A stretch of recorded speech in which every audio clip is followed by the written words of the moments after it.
Stay with me. The Palestinian News Network has made me realize that Nazis weren't evil. At least not in the comically Hitler's henchman way of being evil like we are taught. They were regular people who went to brunch. And if you think about it, most of them weren't even in the military. And when it comes to the Palestinian News Network, the PNN, check him out if you haven't. He's a phenomenal troll who I think is ironically doing pretty good journalistic work. But when you see where he's recording his videos, a lot of the times it's in places like Beverly Hills, like the richest cities in our country. And these people are so scared of losing their financial status, they can't even say genocide bad. They can't even do liberal Zionism and say both sides need to come together. Some people actually get mad at him, and I get it. He's interrupting your very nice meal, but there's a genocide going on, and you're complicit in it, and you can't even say it's bad? Is that not evil? I think most people would label it as such, but what's the point? What's the gauge? Does the measurement matter? Was Nazi Germany evil or just indifferent to suffering, sort of like how most Americans are to literally any atrocity they're complicit in? Just last election, people were saying the genocide's going to happen anyway. Just vote. Is that not evil? Or have our standards actually changed? Stay with me. The Palestinian News Network has made me realize that Nazis weren't evil. At least not in the comically Hitler's henchman way of being evil like we are taught. They were regular people who went to brunch. Hey, my name is CJ, and I'm here to add my own context, thoughts, and nuance to this conversation because what Lex is saying is something that I've been trying to say for the last month, but I just did not have the words to do, and Lex came and put the words together for me. Everything that Lex said in this video was right. Yazidis in German society were regular everyday people. These were people's parents, grandparents, etc., etc. The only reason why we don't look at it this way is because racism has been so normalized in our society. And it's only because in this society, racism is only seen that it's constructed in a way and is taught in a way that is only explicit, antagonistic hate and systemized violence against marginalized people. But as we see with the normalization and recuperation of Yazidis within our society, we see this not to be the case. When we look at Yazidi Germany, we have to just realize that Yazidi Germany is Americanism just applied to German society. What do I mean by this? The mustache man said himself that he literally got the blueprint from the United States to do the things that he did to Jewish people and other ethno minorities. Liberal society completely divorces themselves and try to distance themselves from the construct of Americanism and Yazidism on purpose. This is to make it seem as if the society that we live in has no type of connection to Yazidi Germany and the things and the systems that we're doing are right and just, even though these are the same exact systems of settler colonial fascism. The more and more that you make Yazidis cartoonishly evil, you divorce them from the fact that these were real people's parents. This is the same thing with segregationists during the 1950s. History is framed in a way to make it look like it was so long ago or these people never could have existed and cannot exist in today's society. As we know, this is literally a lie. We can see that things like segregation were not long ago because literally Joe Biden was a segregationist and he was our sitting president just last year. So we can see that a normalization of this white supremacy is what this society runs off of, and the normalization of this racism is a form of racism in itself. This is not even to mention Operation Paperclip, in which the United States literally recruited thousands of Yazidis to work in our government agencies.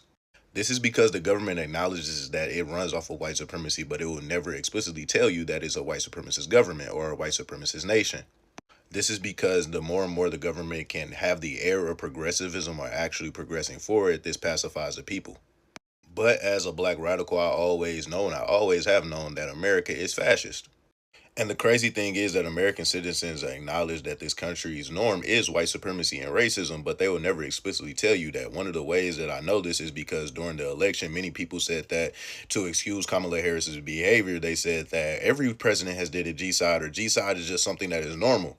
G-side is never normal. Newsflash. G-sides and ethnic cleansing and the dispossession of indigenous people is never normal. It's something in our society that should not be normalized just for the grace of imperial girl boss feminism. So the fact that people are able to even utter out their mouth that every president has did a G-side, so what makes it bad when Kamala literally shows you that people constantly subscribe to the idea of white supremacy and its proliferation within our society? You also see this normalization with people saying things like Israel has a right to defend itself or Israel has a right to exist. When people say these things, these are literal white supremacist talking points as should be treated as such. This is the same thing with saying statements like, I'm proud to be American. We have to think about what is the norms and what is manufacturing these systems of oppression: capitalism, racism, white supremacy, and patriarchy. So we need to look at the system in a wider scope and realize that the system itself runs off of rampant anti-blackness. And the system also runs off the normalization of white supremacist violence. The more and more people are normalized and desensitized to white supremacist violence and white supremacy, the more and more it will be harder to abolish these things. Stay with me. The Palestinian News Network has made me realize that Nazis weren't evil. I said that I was going to add something to both of these videos, and here it is. First of all, I want you to watch both of those videos that I stitched because I reposted those videos and they're mutuals of mine. Dope, enlightened, black minds that are not monolithic.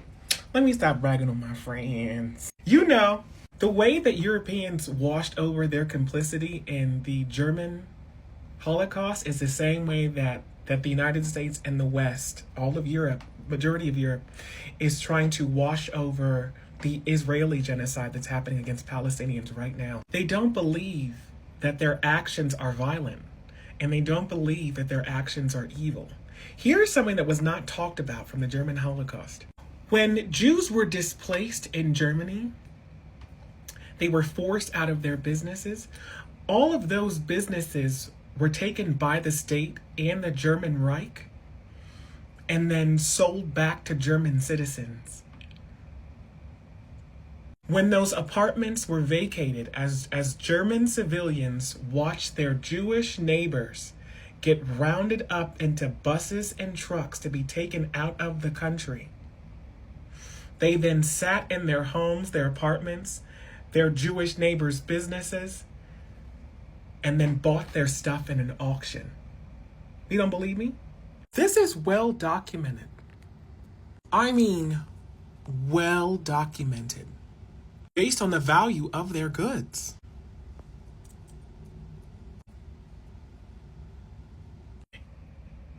There's a Holocaust encyclopedia that's online that anyone can read. And I read one of the interviews where a neighbor of a recently deported Jewish family, her apartment was to be cleaned out and auctioned off.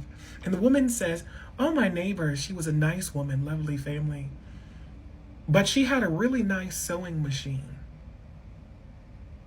And she bid on that nice sewing machine, and I think she won.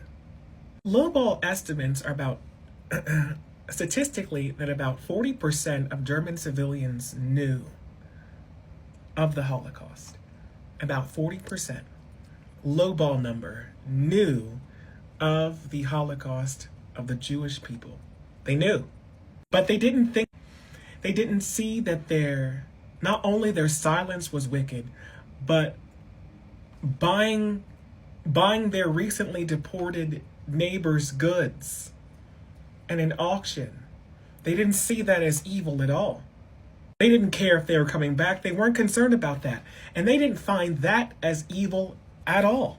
We're watching the expansion of illegal Israeli settlements, and you're wondering why there isn't that big of an outcry, of an outpouring of empathy, let alone sympathy, by the majority of Israeli citizens.